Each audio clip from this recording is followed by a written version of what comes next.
बहुत अच्छा लगता है कि जजमान जो है या जनता जो है, देशवासी जो है, वो मुझे दोनों ही रूप में स्वीकार कर रहे हैं। और देखो, हमको तो उपदेवता के रूप में माना गया है, तो कहीं ना कहीं देखो आशीर्वाद तो लेने आएंगे ही, लेकिन बड़ी बात ये हो जाती है कि हम जैसे लोग जब प्रोफेशनल लाइफ में, आम जिंदगी में घुसते हैं, तो लोग उसमें सपोर्ट करना चाहिए। बिल्कुल बिल्कुल हुआ है। किन्नर अखाड़ा का निर्माण होने के बाद जो ज़्यादा से ज़्यादा लोग हैं, लोग एक्सेप्टेंस बढ़ रही है, क्योंकि लोग ज़्यादा से ज़्यादा किन्नरों से मिल पा रहे हैं। जैसे कुंभ में आ रहे हैं लोग किन्नरों के स्ट्रगल के बारे में, लाइफ के बारे में जान पा रहे हैं। इस समय पूरे विश्व में भारत की चर्चा है और भारत का प्रयागराज यहाँ पर इस समय महाकुंभ मनाया जा रहा है। और इस महाकुंभ में अगर बात की जाए तो एक सबसे बड़ी चर्चित इस समय शख्सियत जो कि अपने व्यक्तित्व की वजह से भी चर्चा में है और साथ ही साथ अपने प्रोफेशन की वजह से चर्चा में है, और प्रोफेशन है जटाएं बनाने का। आखिर ये जटाएं बनाने के प्रोफेशन में कैसे आई, इनके दिमाग में ये बात कहाँ से आई कि जटाओं का काम करना चाहिए, और क्या खास है यहाँ पर, लोगों की इतनी भीड़ क्यों देखी जा रही है, इतना चर्चित क्यों बनी हुई है, इन सभी मुद्दों पर बात करेंगे। तो आइए बात करते हैं हमारे साथ बैठी हुई एल्जा बाई से, जिन्होंने इस प्रोफेशन को अपनाया और साथ ही ये किन्नर अखाड़े से जुड़ी हुई है और चर्चा का विषय बनी हुई है। स्वागत है आपका हमारे चैनल में। धन्यवाद। जय श्री महाकाल, हर हर महादेव। इस समय पूरे अगर कुंभ क्षेत्र की बात की जाए तो पूरे कुंभ क्षेत्र में आपकी चर्चा है, यहाँ पर लोग भीड़ लगी हुई है, क्या वजह है इसकी और क्या ऐसा खास है?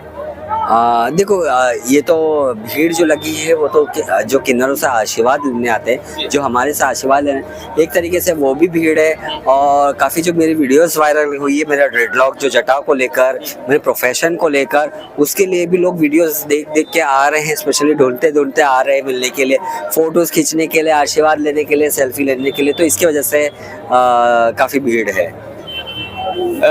जैसे जनरली देखा जाता है कि जो किन्नर होते हैं उनका मुख्य पेशा बधाई होता है, लेकिन उस मुख्य पेशे से निकलकर इस जटाओं के प्रोफेशन में आना, और चूंकि जटाओं का प्रोफेशन अपने आप यूनिक है, बहुत कम देखा जाता है, तो कैसे इसमें आना हुआ?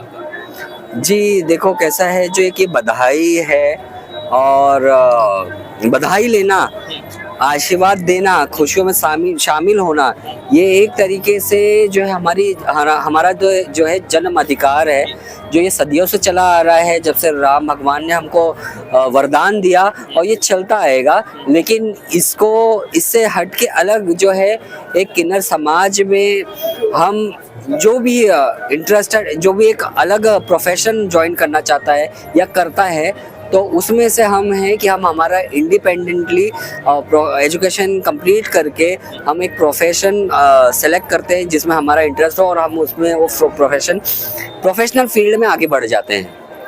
आपका इस फील्ड में कैसे आना हुआ, कैसे शुरुआत हुई, और दिमाग में कहाँ से आया कि ये जटाओं का काम करना चाहिए? ये देखो, अगर मैं बात करूँ 12 साल पहले की, तो जब मैं घर से अलग हुई थी, तो वो टाइम पे मैं मतलब एक दो बार मैं बनारस के घाट पे भी आई थी, मंदिरों में जाती थी, साधु संतों को देखती थी, तो उनके जो जटाएं रहती थी वो काफ़ी मैसी, मतलब वो बोलते ना, आपस में उलझी हुई, किसी में बहुत सारा वो गंदगी बोलते हैं वो जमा हुआ, स्कैल्प में कहीं कहीं ऐसे साधु संत थे जिनके जटाई बीच बीच में से टूट गई है, तो वो बेचारे वो सुई रहता है ना, धागा होता है ना, काला धागा, उससे ऐसा बांध के रखते थे। तो एक बार ऐसे सोचते माइंड में आया कि मतलब नॉर्मल बालों के लिए तो कई सारे पार्लर है, कि ये ट्रीटमेंट करा लो, बाल डैमेज हो गया तो स्मूथनिंग करा लो, बोटॉक्स करा लो, ये कर लो, काफ़ी सारे थे। बोटॉक्स वगैरह तो अभी चालू हुआ, वो टाइम पे तो स्मूथनिंग स्ट्रेटनिंग चलता था। तो इस चीज़ के लिए भी कुछ होना चाहिए, इस चीज़ के लिए है या नहीं? तो मैंने देखा तो इंडिया में तो थी नहीं इस चीज़ की, ना कोई ट्रेनिंग सेंटर, ना कोई एकेडमी, ना प्रॉपर स्टूडियो। और जहाँ तक मैंने देखी, बाहर जो देश है वहाँ पे काफ़ी सदियों से ये प्रोफेशनल तरीके से ड्रेडलॉक का काम होते आ रहा था। अब मैं वो टाइम पे गोवा गई थी, तो गोवा में जो टूरिस्ट वगैरह आते हैं उनके मतलब 10 में से 8 के तो ड्रेडलॉक्स होते ही हैं। तो उनसे बातचीत हुई, थोड़ा बॉन्डिंग हुआ, तो उनसे पता पड़ा कि नहीं, ये प्रोफेशनल तरीके से ट्रेन होते हैं, ट्रेनिंग होती है, प्रोफेशनल तरीके से किया जाता है, हाइजीन मेंटेन होती है, जिससे नीट एंड क्लीन दिखता है। तो मैंने एक ट्रेनर से इस चीज़ की ट्रेनिंग ली, सर्टिफाइड हुई, और फिर 2 साल इस चीज़ पे वर्क करते हुए मैंने तो सबसे पहले मेरे बालों में जटा की, और 2 साल फिर फ्रीलांसिंग करते हुए मैंने इसकी एकेडमी स्टार्ट की, इसका स्टूडियो स्टार्ट की, और धीरे धीरे फिर 2018 में इसको हमने ऑफिशियली अनाउंस कर दिया कि हमारी ये ड्रेडलॉक्स एकेडमी जो है उज्जैन इंदौर में हमने स्टार्ट कर दिया, देश का सबसे पहला एकेडमी। जैसे आपने बताया कि शुरुआत में आपको नॉलेज नहीं था इस चीज़ का, तो कितने चैलेंजेस आए इस चीज़ को स्टार्ट करने में, क्या क्या आपको प्रॉब्लम फेस करनी पड़ी यहाँ पे? प्रॉब्लम तो सबसे बड़ी मेरी ये थी कि फाइनेंशियल सपोर्ट नहीं था मेरे पास। और जैसे हम बधाई वगैरह पे जाते हैं या सिग्नल या ट्रेन बोला जाए, सिग्नल पे तो मैं कभी गई नहीं। हाँ, तो ये इस तरीके से पैसे जमा कर करके हमने कोर्स किया। काफ़ी एक्सपेंसिव होता है ये कोर्स। तो कोर्स करने के बाद फिर इसके मटेरियल्स वगैरह जो इंडिया में अवेलेबल नहीं थे, जिसके हेयर्स आते हैं वो जापान रशिया से मैन्युफैक्चर होके आते हैं। ऐसे तो नॉर्मल नकली बाल तो बहुत मिल जाते हैं, लेकिन प्रोफेशनल आर्टिस्ट कभी वो बाल यूज़ नहीं करता, इसका स्पेशली डिज़ाइन किया हुआ बाल आता है। तो वो सब अरेंज करने में काफ़ी दिक्कत हुई इसको हमको प्रैक्टिस करने में, क्योंकि इसका जो टूल आता है वो एक निडल की तरह होता है, कॉर्सेट निडल। वो जब हम यूज़ करते हैं तो हमारे आर्टिस्ट को या हमको ये वो इसमें घुस जाता है, और कभी कभी इस तरीके घुसता है वो निडल कि वो निकल ही नहीं पाता, क्योंकि उसका हुक ऐसा होता है। तो काफ़ी सारी परेशानी आई हमको प्रोफेशनल बनने में एक आर्टिस्ट। आपने जब स्टार्ट किया, चूंकि इंडिया का जो मार्केट है, इंडिया में अगर देखा जाए स्पिरिचुअलिटी बहुत ज़्यादा है, लेकिन जटाओं को बढ़ाना एक लंबा टाइम पीरियड लेता है।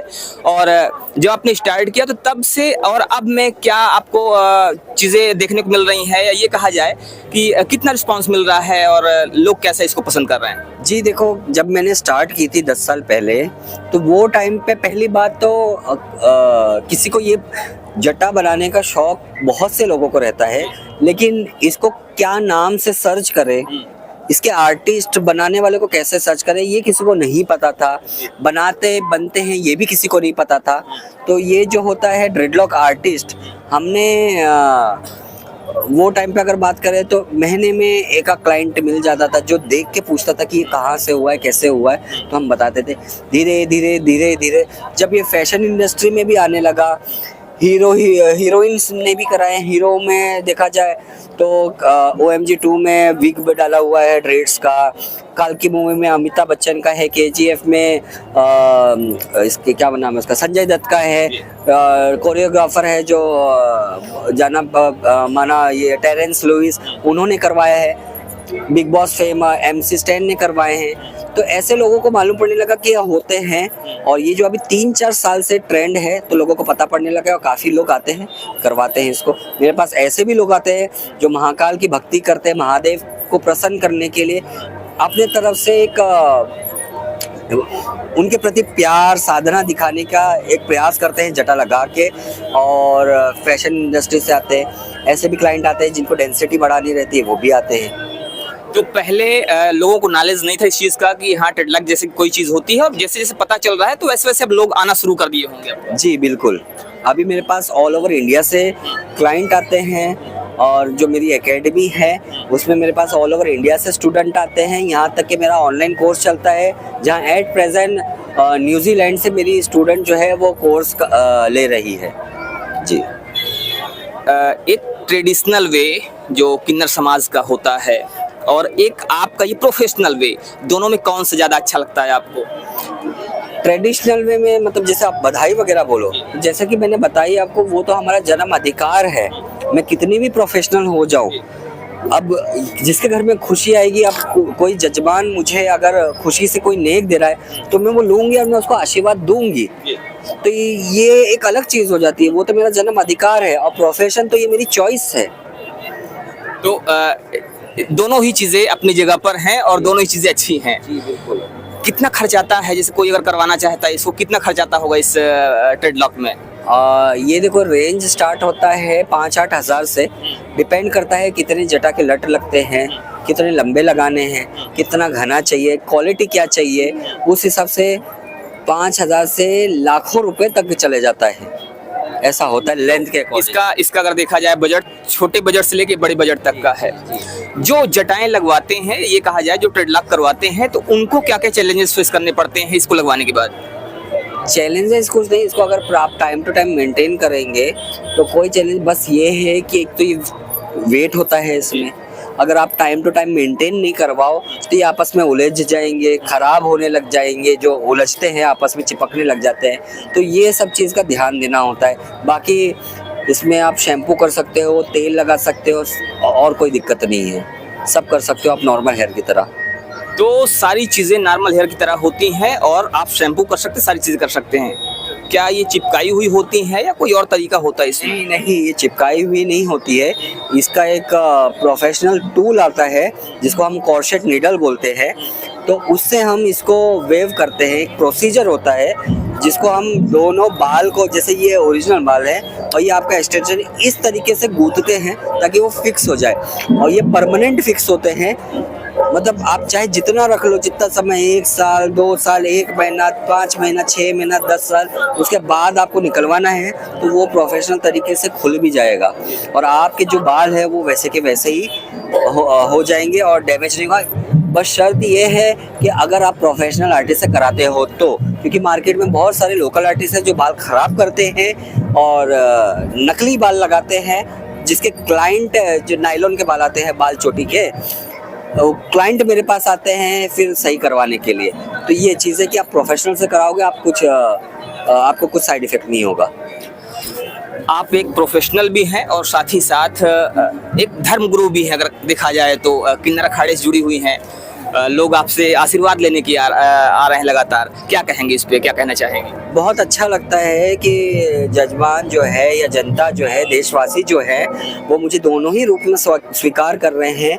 और देखो, हमको तो उपदेवता के रूप में माना गया है, तो कहीं ना कहीं देखो आशीर्वाद तो लेने आएंगे ही, लेकिन बड़ी बात ये हो जाती है कि हम जैसे लोग जब आप प्रोफेशनल लाइफ में, आम जिंदगी में घुसते हैं, तो लोग उसमें सपोर्ट करना चाहिए। तो वो उसमें भी मुझे सपोर्ट मिल रहा है, प्रेफरेंस भी मिल रहा है, प्रायोरिटी भी मिल रही है, तो वो बहुत अच्छा लग रहा है। किन्नर अखाड़ा बनने के बाद से किन्नर समाज का जो समाज में जो वैल्यू है, जो इज्जत है, सम्मान जो उनको मिलना चाहिए, वो मिलना पहले से ज्यादा बेहतर हुआ है, इस पर क्या कहेंगे? बिल्कुल बिल्कुल हुआ है। किन्नर अखाड़ा का निर्माण होने के बाद जो ज़्यादा से ज़्यादा लोग हैं, लोग एक्सेप्टेंस बढ़ रही है, क्योंकि लोग ज़्यादा से ज़्यादा किन्नरों से मिल पा रहे हैं। जैसे कुंभ में आ रहे हैं लोग किन्नरों के स्ट्रगल के बारे में, लाइफ के बारे में जान पा रहे हैं, तो लोग सपोर्ट कर रहे हैं, समझ पा रहे हैं, तो बहुत अच्छा लग रहा है। और ऐसे ही सपोर्ट करते रहिए हमको, और हमारे समाज को भी आगे बढ़ने का मौका दीजिए, जिस वजह से हम हमारे देश का नाम कर सके। धन्यवाद। तो ये थी एल्जा बाई, जिन्होंने बताया कि कैसे इस प्रोफेशन में आई और कैसे कैसे चैलेंजेस आते हैं इस काम में। सारी चीजें इन्होंने अपने विषय में बताया और साथ ही साथ अपने समाज के विषय में बताया। तो आपको ये जानकारी कैसी लगी, मैं जरूर बताइएगा। मिलते हैं फिर से, तब तक के लिए जय हिंद।